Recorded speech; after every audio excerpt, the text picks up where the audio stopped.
Hello, everyone. It's Mark again. I'm the founder of the Arts and Culture Network. We're 142,000 strong now across our 8 arts and culture LinkedIn groups, with between 150 and 200 people joining those groups every day, which is great. We're becoming a bit of a force in the industry, which is wonderful.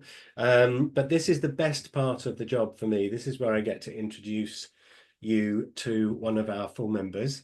And it's a sunny Friday afternoon, and it's the perfect end to a busy week. So, Zoe, thank you so much for joining me today. Really nice to see you. I'm glad it's sunny Um, where you are. It's not so much here in Scotland, but there we go. That's the answer to my first question. You're based in Scotland. Yes, but you've got Newcastle, I think, on your LinkedIn, but you're in Scotland at the moment, are you? so the business itself, Culture Creative, is actually based in the northeast of England. We're actually based in Northumberland. But yeah, we're one of those businesses where we have our core team, admin team, warehouse in one location, but actually three-quarters of our staff work from home all over the country. And actually we have two international colleagues as well, one in America and one in Australia. So yeah, I spend when I'm at home, when I'm working in the UK, perhaps I should say, I'm working from home, and then I spend a lot of time traveling abroad. So where in Scotland are you then? So if I look out of this window, I am overlooking the Isle of Bute and the Isle of Arran. So I'm on the west coast of Scotland. Wow, beautiful, lovely. Now tell us more about Culture Creative and the work that you do. So I am the managing director of Culture Creative and the founding director as well. And I set up the company 20 years ago, come January of 2025, which makes me feel very old. Culture Creative essentially is a business that creates predominantly outdoor events, outdoor creative and arts events in heritage and landscape in the main.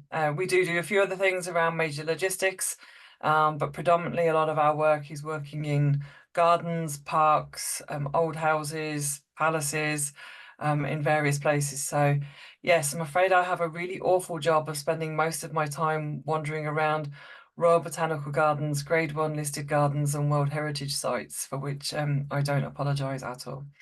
I'm envious already. Which leads me nicely to my first question I'm going to ask you, because I'm going to create your fantasy cultural year from the answers to 10 easy questions. Okay, And I have a magic wand. I can do anything. brilliant. So the first question, I need to place you somewhere, so I'll be really interesting which one you choose. But could you tell me what your favorite building is? Blenheim Palace. Blenheim Palace. That's Churchill's It childhood is. home. Excellent. Beautiful. Now, I want you to imagine that you're sitting at a table on the gravel in the middle of I think there's a big square Central Courtyard. central Yeah. courtyard. Yes. Somebody's set up a nice little outdoor wine bar there. And you're sitting there in the sunshine. It's 5 p.m., 6 p.m. It's lovely and warm and sunny, and you're enjoying the view of Blenheim Palace. Hmm. There is a book on the table to your right, Hmm. and it can be your favorite book, a book that's been with you all your life, or a book that's saved your life, or a recent discovery. So, what book would you like to have to your right-hand side Oh, there? let's say a ladybird book, which means there's thousands of them, but a ladybird book. Fantastic. Precious memories of ladybird books. I love them. They were a certain size, weren't they? And that slightly rounded cardboard corners. And my precious memory is the fact that my mother has been collecting them for years and years and years and has a copy of every ladybird book ever published, apart from four, which we are currently scouring the world for. Tell us which they are, because then you Oh, never off the top know. of my head, I can't tell you that, Oh, but I'll put it in my profile and you can dig it out there. excellent. Okay.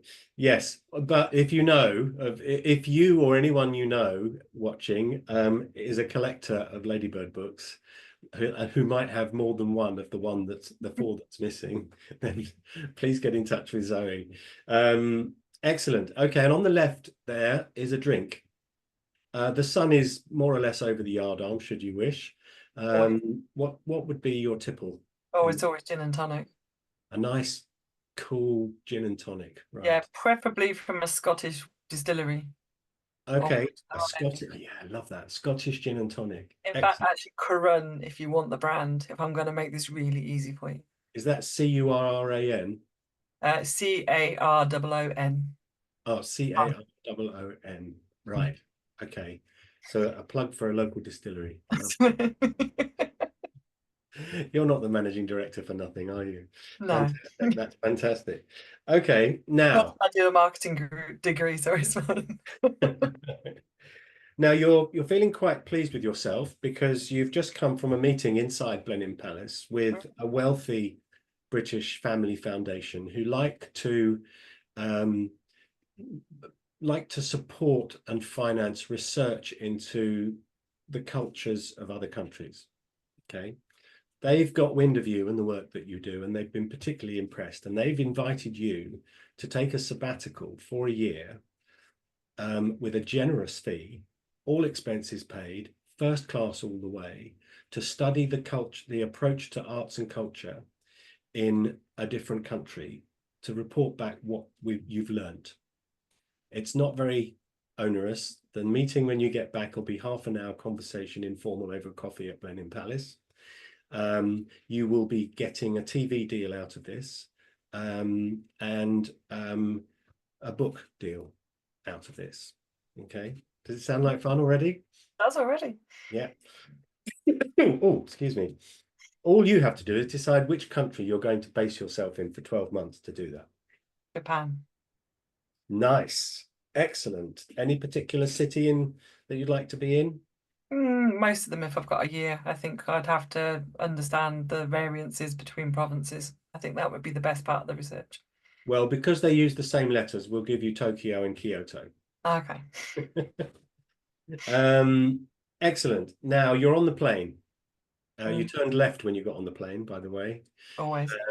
And the steward brings you a beautiful Curran gin and tonic and a note from the Family Foundation. Right. And the Family Foundation would like to do an experiment on you while you're on your way to Japan. They have asked you to limit your musical listening to one very specific genre of music for 12 months, to the exclusion of all else. Oh. What would you choose? And is there an artist or a composer or a band that would be on that list? The genre would be classical. Mm-hmm. And probably not anybody specific. I actually have quite a wide. I enjoy it for relaxation more than anything else. So Right. yes, that would be Okay. my genre. That you can have, which is great. Now, you arrive in Tokyo, and a group of enthusiastic young arts and culture professionals have been detailed to meet you. They're standing there at the airport with your name on a card. Actually, it's not. It's probably on an iPad these days in Japan. And they've said, we're going to whisk you to your apartment and we're going to take you out to a dance event, and we're then going to take you out to dinner. Now, because I can wave a magic wand, it doesn't have to be a dance event in a Japanese dance event. It could be, but it doesn't have to be. So you've relaxed, you've unpacked, you've settled in. Your apartment is at the top of a very, very luxurious block. I don't think they're particularly high in there, but it's overlooking the wonderful cherry tree strewn palace that's in the center there of Tokyo. So if you could watch any dance performance you like with any dancers, living or dead, or any dance group, what would you like to watch for 2 hours? Actually, I haven't seen Riverdance live ever. There you go. There you go. I have a river dance story. Yes, I saw them live. I saw the original 2 at a Prince's Trust performance in London. But I remember in 1987, I think it was, watching it and being utterly blown away. I worked out that the reason why everybody thought it was fantastic was because if one dancer is doing something on their own, that looks great. It's very difficult, but we don't know if it's right. But if 60 of them are doing it, everyone is doing it right. And I think non-dancers and non-musicians could tell, you know. I gather that the producer from RTE who put that together resigned shortly after the Eurovision event to set up Riverdance as a company. And I saw an advert in the Stage asking for angels with £10,000 to spare. And I didn't have £10,000 to spare in 1987. But someone I know did, and they did invest. Have a guess how much money they've taken out every year since? More than £10,000, I'm guessing. £100,000 a year ever since. That's one of those moments where you know you never need to work again. Yeah. No, the precision and accuracy of that troupe are just phenomenal, and I appreciate it from previous sporting days. So yes, excellent. So Riverdance it is. Now, what cuisine? Tokyo offers everything. So what cuisine would you opt for dinner after the show? See, one of my challenges of going to Japan is unfortunately I'm allergic to shellfish, so the whole sushi thing's going to be pretty difficult for me on that basis. But if I had any cuisine in the world, nothing better than a good French restaurant. Right. Okay. Well, we're going to whisk you to a Michelin-starred French restaurant in Tokyo. There you go. If there is one, I'm sure there is. Now, excuse me. Now, it's Saturday next day, and that's sport day in Japan. Many of us believe that some sports constitute performance art. And you can watch any sport you like for a couple of hours. What would you choose? Gymnastics. Have you been watching the gymnastics in the Paris Olympics? I have, and I was previously one, which is why it still makes me tinge with a level of sorrow that I'm not quite that young and flexible anymore. I don't think I ever was, to be fair. But somebody challenged me the other day. They said the next Olympics, I think, is Los Angeles in 4 years. They said if you had to qualify to compete, what sport would you choose to try and become that good at in 4 years? And your answer was? Archery. Okay. Because I think I could still do that at my age. Okay. And I used to do it as a kid. I wasn't terribly good, but I think if I was given 4 years and nothing else to do, I'd get pretty good. And I might just qualify for, and I then have the Olympic rings tattooed on here as they all have. Excellent. Okay. So yes, so we've been to one of those wonderful, great big stadiums in Tokyo, and we've watched the World Championships of gymnastics. Excellent. Now, also in Tokyo, there is a new digitally enhanced art gallery, rather like Unframed, where you can step into the work of a famous painter. You do so with some VR headset on, and you can walk around. You can see behind the body of the dead soldier or whatever it is. And you can choose any artist. So which visual artist's work would you like to step into and walk around? Oh, does it have to be a painter, or can it be any visual artist? Any visual artist. Again, I'm going to go back to precision and accuracy, and probably the most impressive visual artist that I've actually had the honor to work with as well would be Ron Muick. Ron Muick. Right. Well, I need to plug him. So I'm going to find him. Muick? ECK. ECK, got him. An Australian sculptor. That's the one. I'm going to share it quickly so that we can show our viewers. So Ron Muick, born in 1958. So it's lovely that you've chosen a living artist. So where is he? There he is. Is that him? It is indeed. There we go. So there's lots of images here. Oh my gosh, I've seen this work before. And I've been lucky enough to present 8 of the works of Ron Muick. So. Oh, unbelievable. It's just so photorealistic. So Wild Man, which is the guy with the beard on the third last one. Yeah, presented that one. Where did you present that one? So it was part of a contemporary art exhibition that I did at Belsay Hall in Northumberland.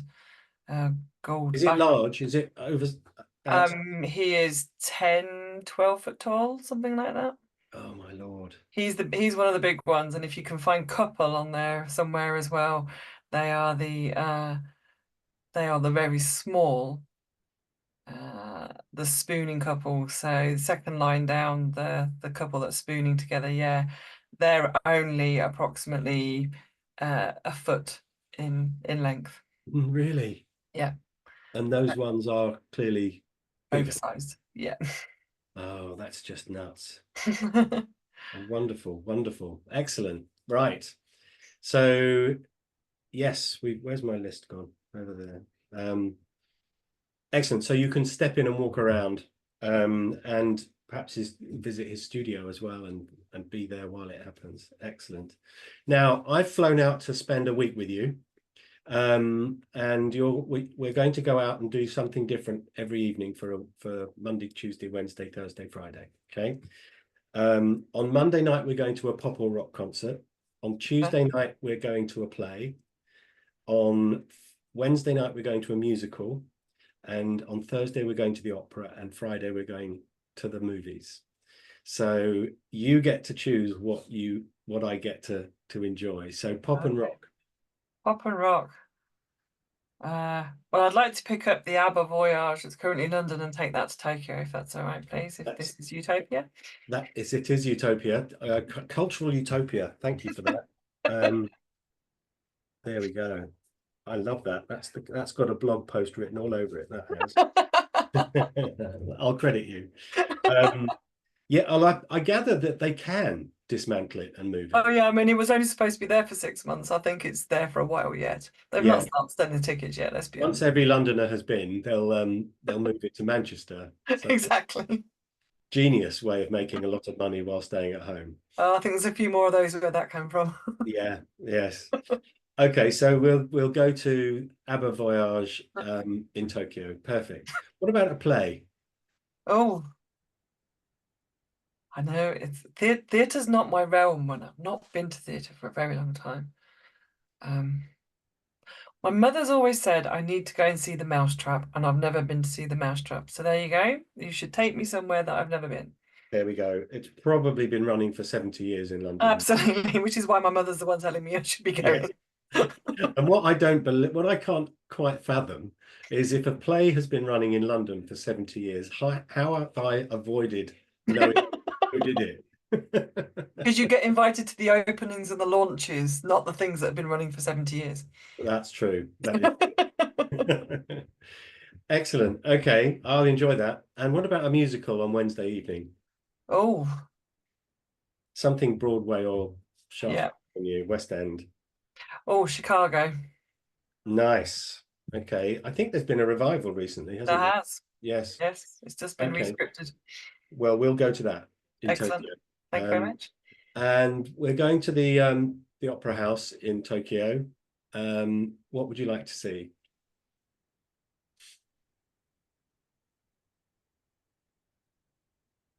Opera's really not my thing, I'm going to say.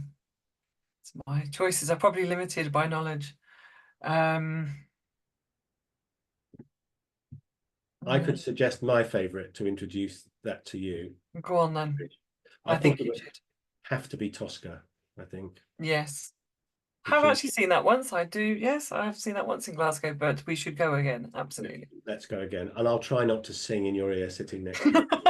It's all right. I love sung in your ear in ABBA, so it's fine. We can trade. Yes. And what movie are you going to show me on Friday evening? Oh, Lord of the Rings. Fantastic. Which one?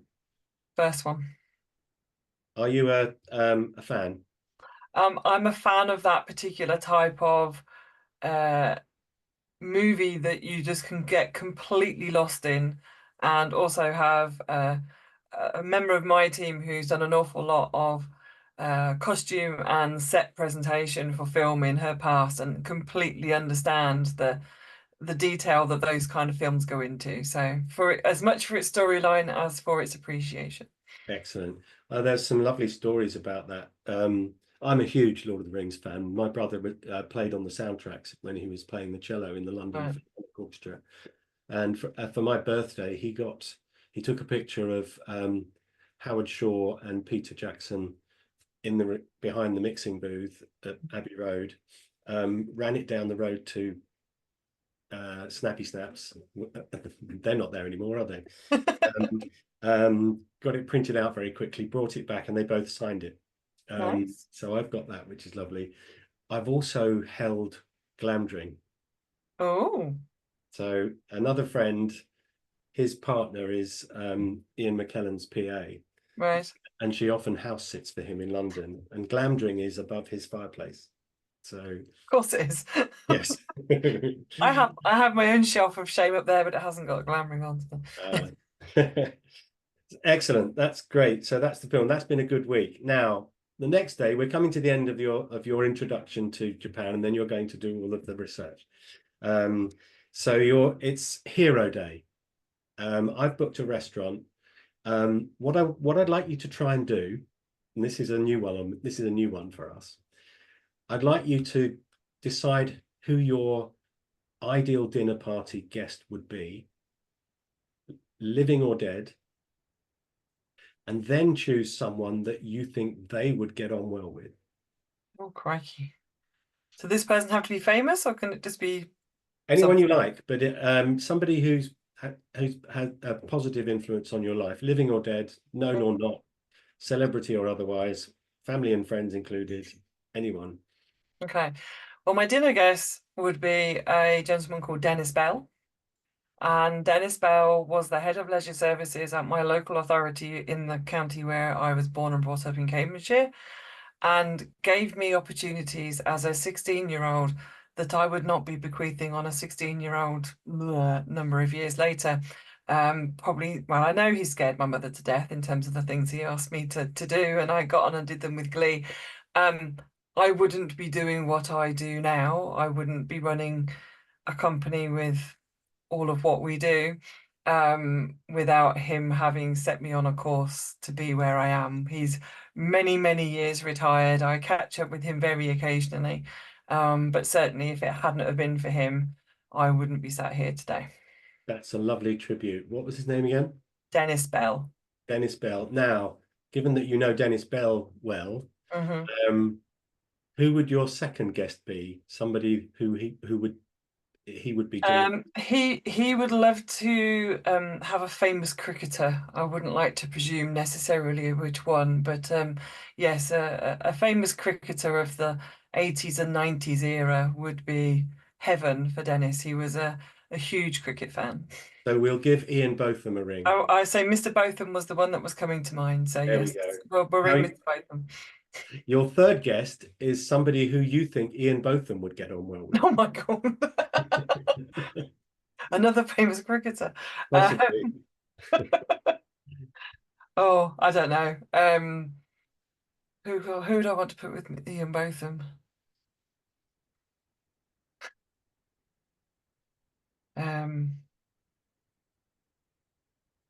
Oh, what was the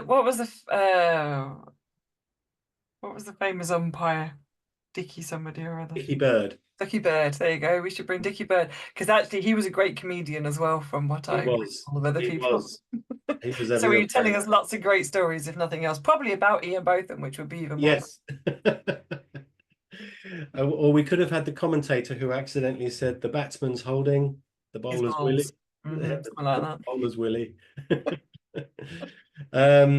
Excellent. That's a nice hero lunch. I like that. Now I'm afraid you're on the way home. Oh, already? Yes.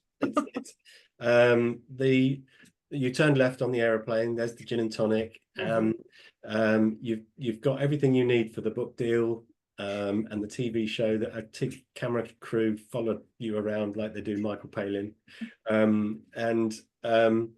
The restriction to listen only to classical music has been lifted.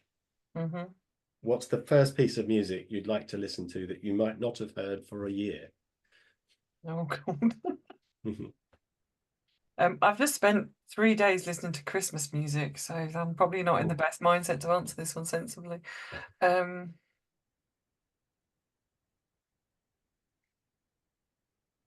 Oh, probably a bit of Coldplay at the moment. I don't know why Coldplay are my thing at the moment, but they are at the moment, so we'll go with Coldplay. Okay, sounds good. There you are. That's your fantasy cultural year complete. I hope you've enjoyed your trip. The book's been a great success, as has the TV show. I'm You've been sure. invited to do another country by the same family. Um, you've hired a general manager to run the business, so that you can go off on these interim jaunts, and you friends and family can come and join you as well. So there we go. Somebody once said, "I wish you could set up a travel agency and make this possible, Mark, because Exactly. If you'd like to wonderful." go make it so now, Mark, I'd be very Yeah. happy. Right, let's play the this or that game quickly. This is fast paced. It's just choose one or the other. Okay. Okay. Sparkling or still? Sparkling. Mac or PC? Mac. Tea or coffee? Tea. Radio or television? Radio. Sandals or Crocs? Sandals. High heels or trainers? No, trainers, definitely. Peas or Brussels sprouts? Please. Call somebody or text them? Call. Window or aisle? Window. Milk or dark chocolate? Dark chocolate. Uh, Boiled or fried egg? Oh, fried, but only if it's in a sandwich with bacon. Nice, love that. Comedy or horror? Comedy. Concert hall or sports stadium? Depends on the sport, but probably concert hall. Cat or dog? Oh, definitely dog. Labrador. Test the water or dive in at the deep end? Diving at the deep end. Yes. Orange juice, bits or no bits? Bits. An hour in a library or an hour in a museum? Museum. Beethoven or Mozart? Beethoven. Cooking or being cooked for? Cooking. Fiction or non-fiction? Non-fiction. Shopping online or in store? Online. I live on the west coast of Scotland. That's true. Sand or snow? Sand. Reggae or salsa? Salsa. Indoors or outdoors? Outdoors. Android or iPhone? iPhone. Start immediately or wait until the last minute? Wait until last minute. I work in the events industry. Science or history? History. New York or Los Angeles? New York. Early morning or early hours? Both. Oh, yeah. You're the MD of a successful company. Yeah, you start at 8, you But do unfortunately, 5. when you work all over the world and your Australia meetings start at 7 a.m. and your Los Angeles meetings are finished at 10 p.m., then yes, you haven't got a lot of choice. I know how that feels. We've got members all over the world. Messy desk or tidy desk? Messy desk. Um, Tidy mind. that's smart. Red or white wine? It's the summer. White wine. Numbers or words? Numbers. Ooh, okay. Mild or spicy? Mild. And finally, see the future or change the past? See the future. Love it. Thank you so much, Zoe, for doing that. This has been great fun, as have our previous conversations. So thank you so much. Thanks again for being one of our full members. We're entirely member funded. We don't have any sponsors. We don't have any advertisers, grant making bodies or shareholders telling us what to do. So it's very much appreciated. So thank you for that. No problem. And wherever this appears, there'll be links to the company website and to you on LinkedIn and anything else that you'd like us to add. So please don't dart off, but for the time being, thank you so much.